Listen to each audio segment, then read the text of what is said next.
Mana Randy? Dah. Oke. Selamat sore. Kami dari kelompok 9 akan menjelaskan tentang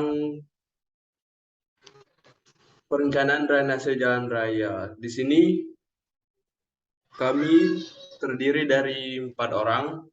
Yang pertama Ferdi Hendrayandi, Deli, Franciscus, Aktarianus Randy, sama saya sendiri Denny Setiawan.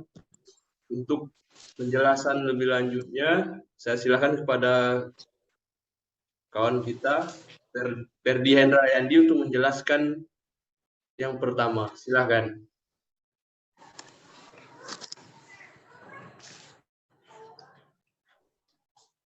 Kudin. Mulai. Oh, konstruksi jalan raya sebagai sarana transportasi adalah merupakan unsur yang sangat penting dalam usaha meningkatkan kehidupan manusia untuk mencapai kesejahteraannya.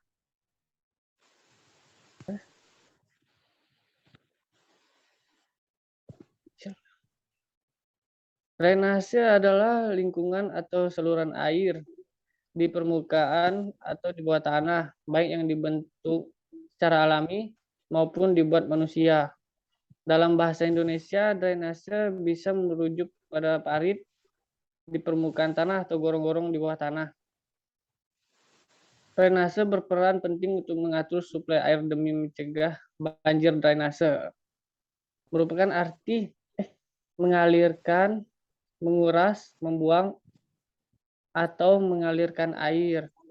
Secara umum, drainase didefinisikan sebagai serangkaian bangunan air yang berfungsi untuk mengurangi atau membuang kelebihan air dari suatu kawasan atau lahan, sehingga lahan dapat difungsikan secara optimal. Drainase juga diartikan sebagai usaha untuk mengambil kontrol kualitas air tanah dalam kaitannya dengan sanitasi. Lanjut. Ya.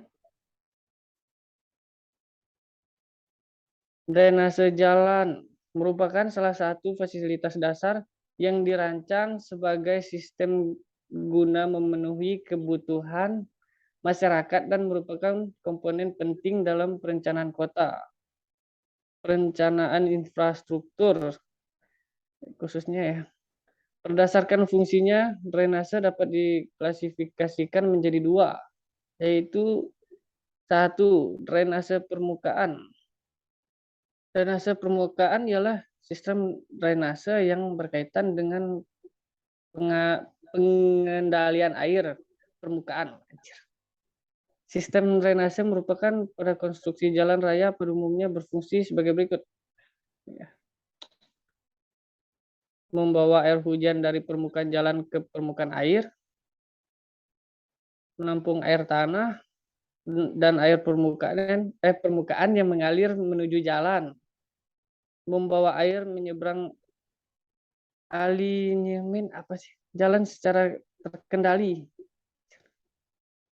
Dua fungsi yang pertama dikendalikan oleh komponen drainase memanjang, sementara fungsi ketiga memerlukan bangunan drainase melintang seperti kulvert, gorong-gorong, dan jembatan.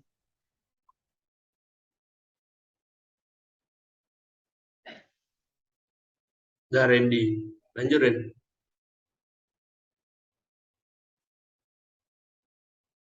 Mik. Oke, baik. Saya akan melanjutkan dari Ferdi. Berikut bisa kita lihat adalah gambar dari sistem drainase permukaan, di mana pada bagian kiri di awal terdapat saluran penangkap. Kemudian lanjut bahu jalan, ada pengerasan jalan, bahu jalan, dan selokan, serta yang paling bawah yaitu gorong-gorong. Sama sebentar Den, bisa kembali yang sebelumnya enggak? Oke. Sebelum. Artinya kemiringan perkerasan jalan. Kemudian IG sama dengan kemiringan bahu jalan. Lanjut gambar kedua. Berikut adalah gambar untuk kemiringan melintang normal pada daerah yang datar dan lurus. Kemiringan melintang normal pada daerah yang datar dan lurus terdapat di situ bagian jalan, pengkerasan jalan, bahu jalan. Dan kemudian pada akhirnya yaitu selokan. Lanjut. Kemudian kemiringan melintang pada daerah tikungan. Yang ini juga kurang lebih dengan yang tadi, yaitu bahu jalan, pengkerasan jalan, kemudian bahu jalan lagi. I ditentukan oleh nilai maksimum geometris atau kemiringan untuk drainase. Lanjut.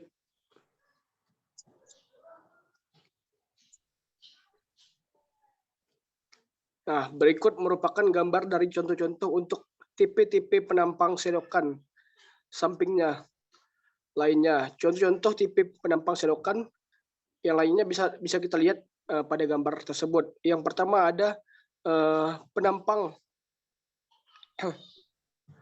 batu kali. Kemudian yang di kanan hampir kurang lebih juga, yaitu beton bertulang yang berlapis pasir, kemudian dipadatkan. Gambar yang ketiga yaitu plat penutup beton bertulang. Bagian-bagiannya ditunjukkan yaitu di sini batu kali dan berlapis pasir yang dipadatkan. Plat penutup beton bertulang, kemudian beton bertulang yang berlapis pasir kemudian dipadatkan. Lanjut.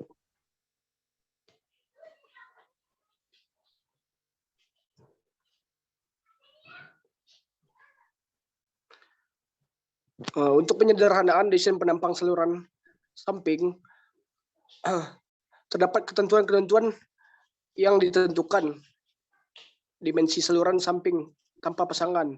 Yang pertama, luas minimum untuk penampang saluran samping tanpa pasangan adalah 0,50 meter persegi. Yang kedua, tinggi minimum untuk saluran dilambangkan dengan T adalah 50 cm. Nah, bisa kita lihat gambarnya. Lanjut. B. Penampang saluran samping jalan dengan pasangan. Untuk ketentuan-ketentuan umumnya, yang pertama yaitu luas minimum penampang saluran samping dengan pasangan adalah 0,50 meter persegi. Yang kedua, tinggi minimal saluran adalah 70 cm. Gambarnya dapat dilihat di sebelah. Lanjut.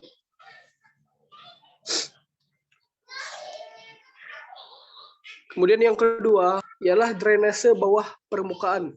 Drainase bawah permukaan berfungsi menurunkan muka air tanah, serta menurunkan muka air tanah dan mencegat serta membuang air infiltrasi dari daerah sekitar jalan dan permukaan jalan atau air yang naik dari subgrade jalan. Sedangkan dua fungsi utamanya ialah yang pertama menurunkan muka air tanah sampai kedalaman minimal 1 meter di bawah permukaan tanah atau di dalam base urukan tanah atau tanah. Kemudian yang kedua mencegat air dari daerah sekitar agar tidak merambat ke dalam urukan tanah.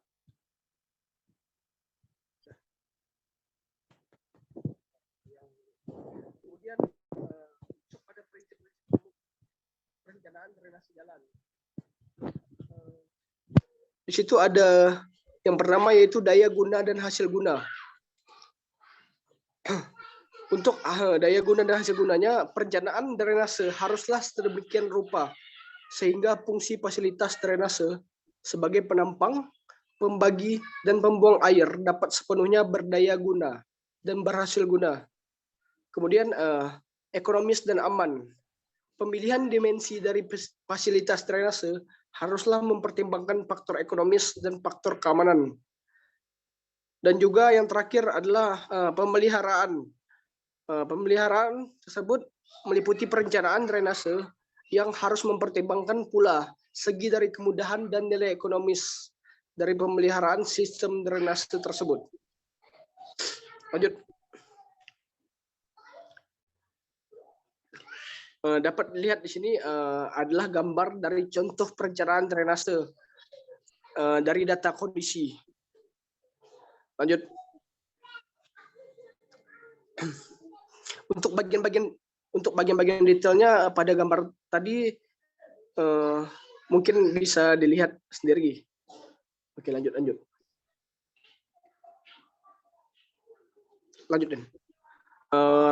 Nah, masuk pada kesimpulan. Drainase merupakan salah satu fasilitas dasar yang dirancang sebagai sistem guna untuk memenuhi kebutuhan masyarakat dan merupakan komponen penting dalam perencanaan kota. Drainase jalan dapat dibedakan menjadi drainase permukaan dan drainase bawah permukaan. Drainase permukaan dibedakan menjadi dua, yaitu drainase memanjang dan melintang. Di sini juga dapat terlihat contoh-contoh gambar pada pembangunan drainase. Lanjut. Untuk saran dari kami, mudah-mudahan dengan makalah yang kami buat ini, khalayak umum dapat mengetahui dari rencana drainase jalan dan dampak-dampak geometrik jalan terhadap lingkungan.